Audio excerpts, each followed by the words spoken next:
कौन अधिक साहसी। चंद्रशेखर नगर में रत्नदत्त नाम का एक सेठ रहता था। उसकी एक लड़की थी, उसका नाम था उन्मादिनी। जब वह बड़ी हुई तो रत्नदत्त ने राजा के पास जाकर कहा कि आप चाहें तो उससे ब्याह कर लीजिए। राजा ने 3 दासियों को लड़की को देख आने को कहा। उन्होंने उन्मादिनी को देखा तो उसके रूप पर मुग्ध हो गईं, लेकिन उन्होंने यह सोचकर कि राजा उसके वश में हो जाएगा, आकर कह दिया कि वह तो कुलक्षणी है। राजा ने सेठ से इनकार कर दिया। इसके बाद सेठ ने राजा के सेनापति बलभद्र से उसका विवाह कर दिया। वे दोनों अच्छी तरह से रहने लगे। एक दिन राजा की सवारी उस रास्ते से निकली। उस समय उन्मादिनी अपने कोठे पर खड़ी थी।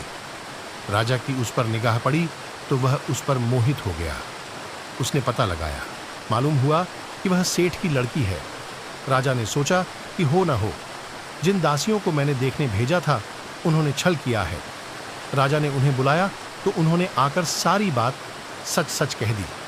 इतने में सेनापति वहां आ गया। उसे राजा की बेचैनी मालूम हुई। उसने कहा, स्वामी, उन्मादिनी को आप ले लीजिए।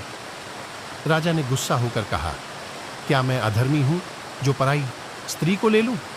राजा को इतनी व्याकुलता हुई कि वह कुछ दिन में मर गया।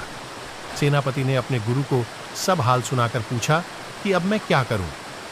गुरु ने कहा, सेवक का धर्म है कि स्वामी के लिए जान दे दे। राजा की चिता तैयार हुई। सेनापति वहां गया और उसमें कूद पड़ा। जब उन्मादिनी को यह बात मालूम हुई तो वह पति के साथ जल जाना धर्म समझकर चिता के पास पहुंची और उसमें जाकर भस्म हो गई। इतना कहकर बेताल ने पूछा, राजन, बताओ, सेनापति और राजा में कौन अधिक साहसी था?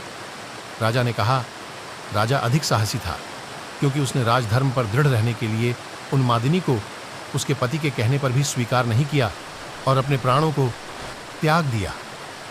सेनापति कुलीन सेवक था।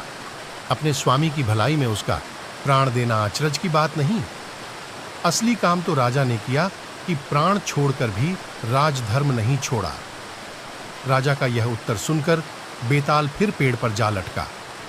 राजा उसे पुनः पकड़ कर लाया और तब उसने यह कहानी सुनाई।